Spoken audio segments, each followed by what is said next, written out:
So according to Kyle Shanahan, looks like Debo Samuel is going to miss the rest of the season with the hamstring that he aggravated early on. Uh, it's being attributed to Holt saying like it's poor football shape or something because of the foot issue that he had early on. So they're going to shut him down. It looks like Kittle might have a chance to possibly suit up before the end of the year, but Garoppolo might not be as lucky. And, the Niners are all but eliminated. They haven't been officially eliminated, but, not a lot of good news coming out of Niners land. If you look at my Twitter, I retweeted something. It shows a video of three little tidbits of game film of Kyle Shanahan absolutely losing his mind on the sideline with Mullins on two throws and then on the pick six. And the caption in the photo is Kyle, go get your QB in 21 in the draft. And I couldn't agree more.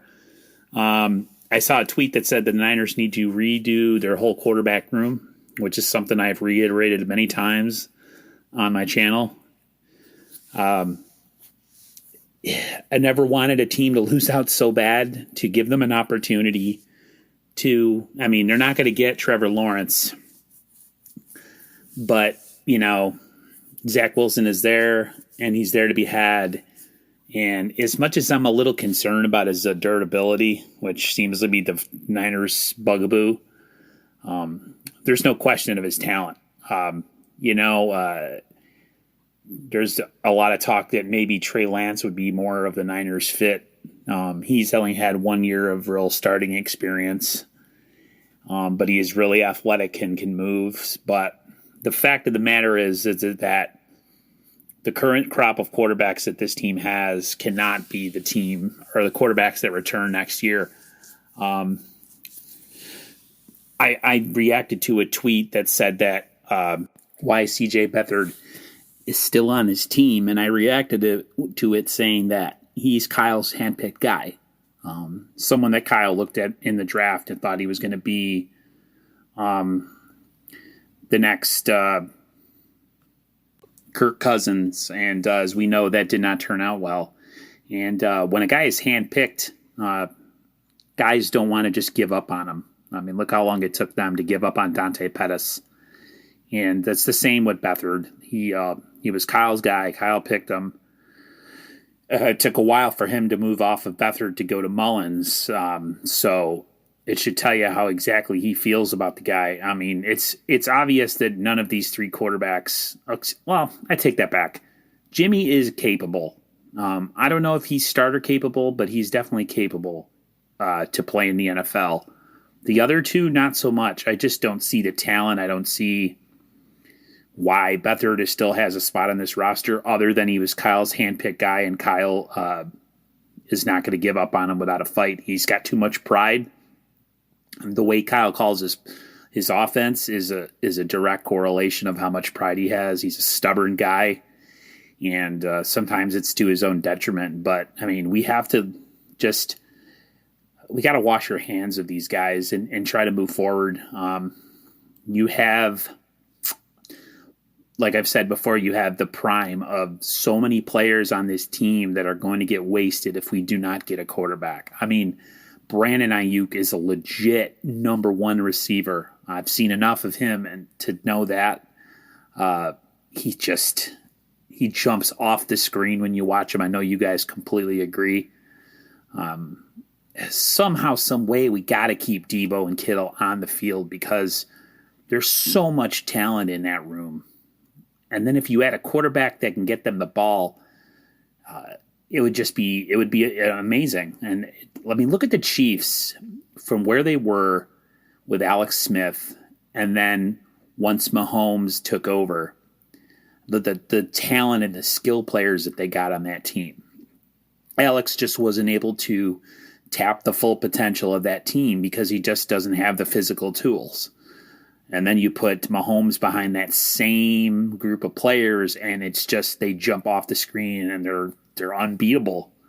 You got to score 45 points to beat those guys in a game. And I feel like the Niners are on the precipice of that. If they could just get a guy behind center who can stretch the field, who doesn't always have to play horizontal football. They can test the vertical stuff, which when you test it vertical opens up the run game, which opens up the pass game, and it all works together.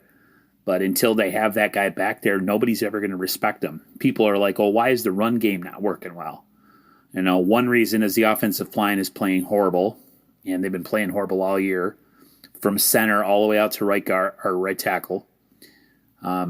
He's, McGlinchey, I don't even know what to say about him.